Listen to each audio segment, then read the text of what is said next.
Okay, so the first time I stepped onto a street in a Chinese city, I thought the traffic was going to kill me. Hundreds of e-bikes moving in every direction. No obvious rules, no one stopping. But nobody was crashing either. And that moment, that confusion, turned out to be the key to understanding everything.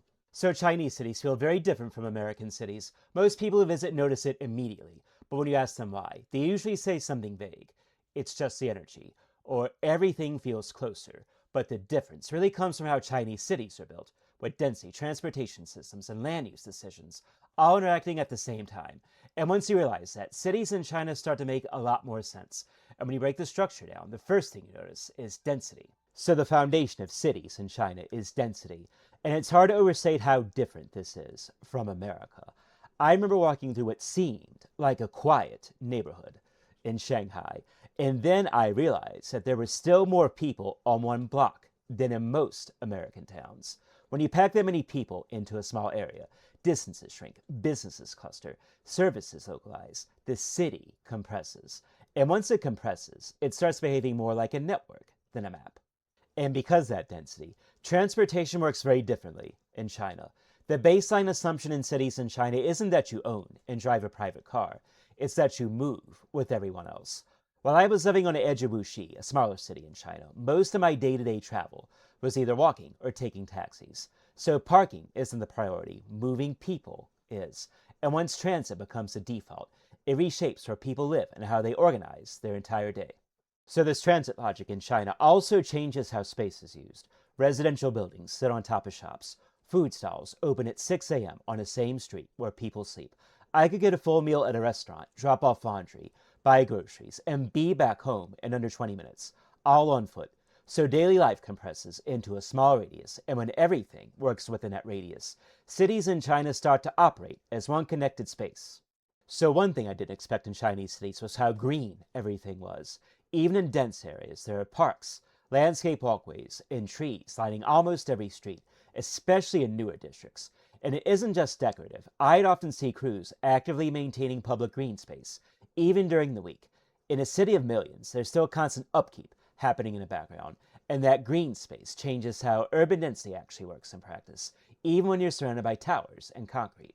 And then there's the traffic, which is where cities in China really start to look like they shouldn't work.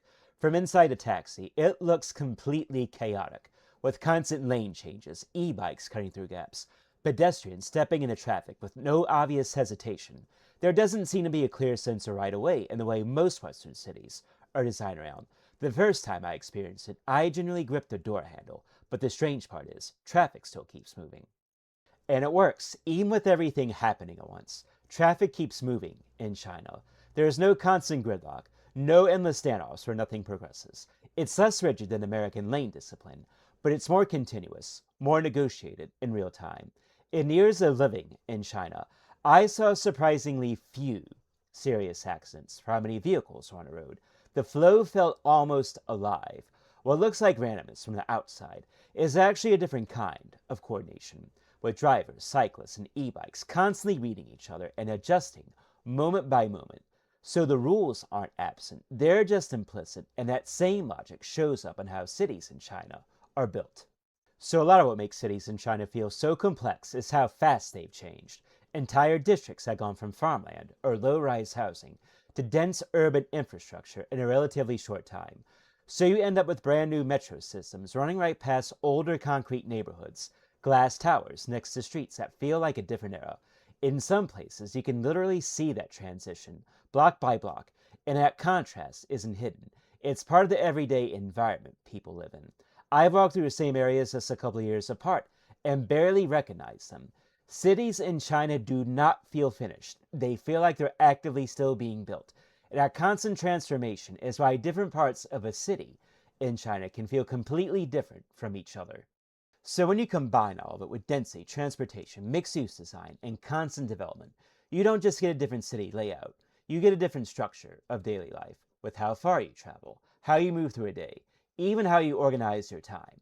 And over time, that starts to shape what people even expect from a normal day, with what counts as close, what counts as far, what feels convenient, and what doesn't. In American suburban sprawl, life expands outward. Distance is the default. Your day is built around movement across space. driving between separate zones of living, work, and consumption. In cities in China, life compresses inward. Movement happens within type overlapping networks. You don't organize your life around distance, you organize it around proximity. That compression is what people notice first when they visit. They usually can't explain it, but it's always there. So when you step back, what you're really looking at is a different kind of system. Cities in China aren't organized primarily as separate zones. They function more like interconnected networks. Movement isn't occasional, it's constant. People aren't traveling between isolated points. They're circulating through a connected system. Housing, services, transportation, and work are all tightly linked through repeated daily movement. So instead of thinking in terms of downtown and suburbs, it starts to look more like a continuous field of activity. And that changes how efficiency actually works. It's not just about how fast you can get from one place to another. It's about how many options exist within the same movement network. That's why small design choices, like where a metro line is placed, or how a street connects two districts, scale up so dramatically. Because in a network system, everything affects everything else. And once you see cities through that perspective, traffic, density, and even street life all start to make more sense as parts of the same structure. But none of this means it's a perfect system. The variation between cities in China, and even between districts in the same city, can be significant. Some areas are extremely well planned, with clean infrastructure, wide pedestrian spaces, and efficient transit access. Others feel more uneven, with older layouts, narrower streets, or infrastructure still catching up with rapid growth. And because everything is so dense, small inefficiencies can scale up quickly. Congestion can be intense in certain areas, especially around major corridors and peak hours. Noise levels are often higher than what many people are used to in lower density cities, and personal space, both public and private, is structured differently than in most Western urban environments. So it's not a simple comparison of better or worse. It's a different set of priorities, and those priorities produce very different outcomes. In cities in China, a few core principles shape how everything is built. That proximity matters, that density is efficient, and that moving people is more important than storing cars. And you can see those choices reflected in everyday life. How far you travel just to get what you need, whether you can live without a car, how much of your day is spent moving through space versus staying within it. In the United States, especially after World War II, a different set of principles shaped development. That space should be abundant, that driving should be the primary way to move, and that separating where you live, work, and shop creates order. Those ideas produced a very different physical environment with suburbs, highways, and commercial zones spread across large distances. It's not that one system is simple and the other is complex. They're just built on different trade-offs, and those trade-offs produce very different versions of what normal life looks like. So what changed for me after spending time in cities in China wasn't that I suddenly preferred one system over the other in general. It was that I stopped seeing cities as neutral. Every road width, every parking lot, every sidewalk is a decision someone made. And once you realize that, you don't really look at cities the same way again. And thank you so much everybody for watching this video. If you like this video, please consider subscribing to my channel. I have many more videos coming just like this one. And also maybe let me know in the comments if you think cities shape how people live, or do people shape the cities.